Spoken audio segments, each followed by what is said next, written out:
आज विधिमंडळामध्ये विधेयक संमत करत असताना महाराष्ट्राच्या दृष्टीने आणि कोकणाच्या शेतकऱ्यांच्या दृष्टीने अतिशय महत्वाचा एक निर्णय झाला।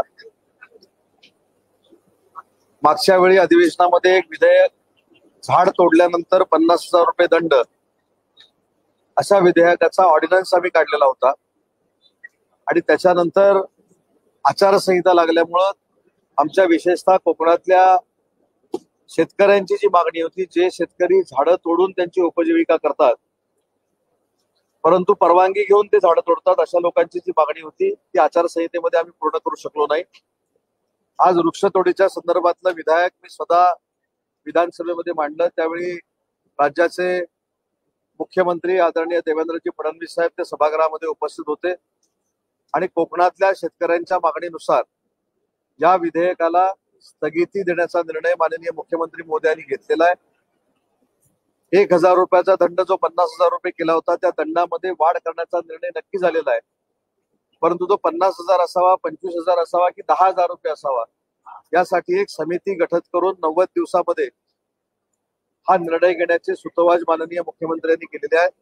त्याच्यामुळं एक झाड तोडल्यानंतर 1,000 रुपयाचा जो दंड 50,000 रुपये झाला होता तो थांबवण्याचा आणि त्या विधेयकाला स्थगिती देण्याचा निर्णय म्हणजेच कोकणातल्या आणि महाराष्ट्रातल्या शेतकऱ्यांच्या मनातला निर्णय घेण्याचं काम आज महायुतीच्या सरकारनं विधानसभेमध्ये केलेलं आहे।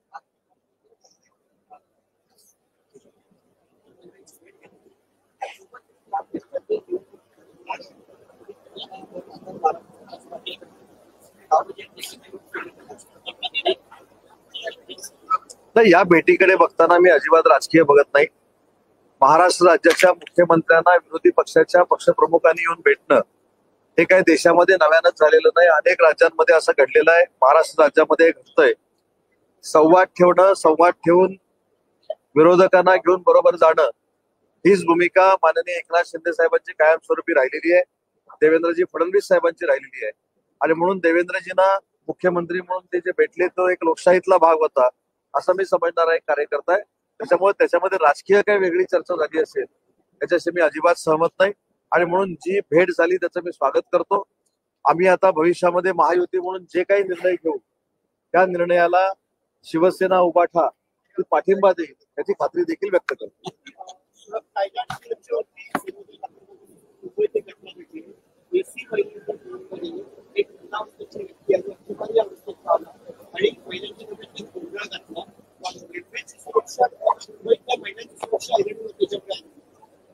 या प्रसंगानंतर हा प्रसंग पुन्हा घडणार नाही, याची पुनरावृत्ती होणार नाही अशा पद्धतीची कडक भूमिका रेल्वे प्रशासनानं घेणं आवश्यक आहे, मुंबई पोलिसांना देखील घेणं आवश्यक आहे। सरकार म्हणून आम्ही नक्की त्याच्यामध्ये लक्ष घालू आणि राज्याचे मुख्यमंत्री आणि दोन्ही उपमुख्यमंत्री संवेदनशील असल्यामुळं अशी घटना परत घडणार नाही याची दक्षता पोलिसांकडनं घ्यावी अशा पद्धतीच्या सूचना देखील जातील आणि ज्या व्यक्तीने हे कृत्य केलेलं आहे त्याच्यावर देखील कडक कारवाई होईल।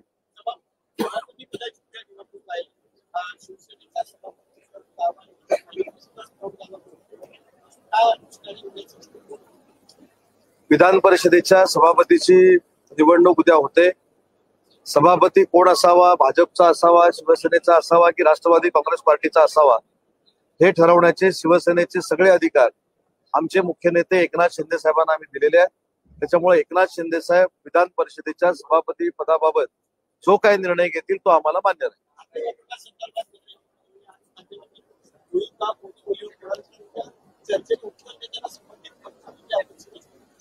आपण आज देखील बघितलं असेल की चर्चेमध्ये खाते वाटप झालेलं नाही म्हणून मंत्री कोण उत्तर देत नाहीत अशातला भाग नाही, म्हणूनच मी सांगितले की मंत्री खाते वाटप झालेलं नसताना देखील शेतकऱ्यांचा प्रश्न सोडवण्यामध्ये आम्ही यशस्वी झालो आणि माननीय मुख्यमंत्री महोदयांनी स्पष्ट असं सांगितलं की 2 ते 3 दिवसामध्ये खाते वाटप होईल।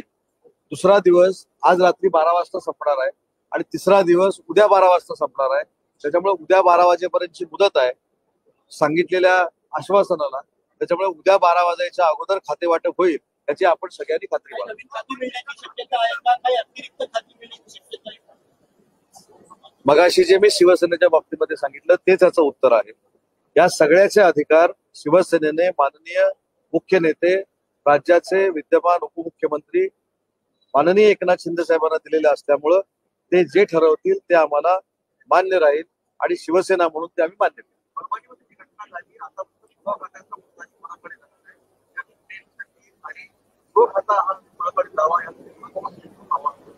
परभणीमध्ये असेल किंवा बीडमध्ये असेल ज्या काही घटना झाल्या त्याच्याबद्दल देखील स्वतः मुख्यमंत्री मोदयांनी विधानसभेमध्ये सूतोवाच केलेला आहे. त्या प्रश्नाचं किंवा त्या आयुधाचा वापर झाल्यानंतर ज्या मंत्र्यावर जबाबदारी टाकलेली होती त्या मंत्री महोदयांनी देखील उत्तर दिलेलं आहे. परभणीच्या बाबतीमध्ये किती लोकांना अटक केलंय, काय झालंय हे देखील त्या उत्तरामध्ये आलेलं आहे. आणि बीडच्या बाबतीमध्ये देखील आम्ही काय कारवाई करतोय हे देखील विधान परिषदेमध्ये आणि विधानसभेमध्ये मंत्री महोदयांनी सांगितलं. वन नेशन वन इलेक्शनच्या बाबतीमध्ये जी कमिटमेंट होती माननीय पंतप्रधान मोदी यांची ती त्यांनी पूर्ण केलेली आहे. या निर्णयामुळं अतिशय सुसूत्रता ह्या सगळ्या सिस्टीम मध्ये येणार आहे आणि असा प्रयोग हा काय पहिल्यांदा होतो याच्यातला भाग नाही. परंतु माननीय पंतप्रधान मोदी यांनी जे सांगितलं होतं त्याच्यानंतर कमिटी झालेली होती. कॅबिनेटमध्ये केंद्र शासनाचं ते अप्रुव्हल मिळालेलं होतं आणि ते लोकसभेमध्ये आणायचं होतं. ते आज लोकसभेमध्ये आणलं गेलं.